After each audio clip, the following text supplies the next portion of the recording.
Ang mabuting balita ng Panginoon, ayon kay San Lucas.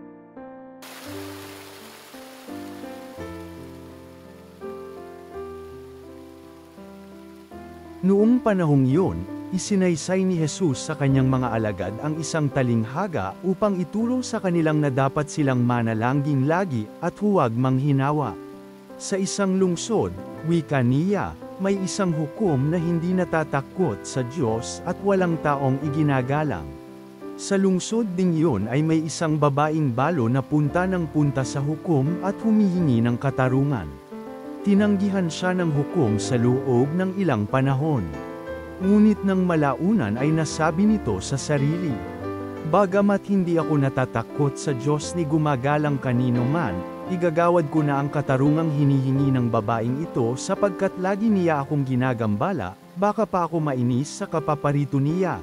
At sinabi ng Panginoon, "Narinig ninyo ang sinabi ng masamang hukom. Hindi ipagkakait ng Diyos ang katarungan sa kanyang mga hinirang na dumaraing sa kanya araw-gabi, bagamat tila nagtatagal iyon.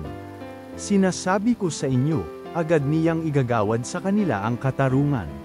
Ngunit pagdating ng anak ng tao sa daigdig na ito, may makikita kaya siyang mga taong nananalig sa kanya." Ang mabuting balita ng Panginoon.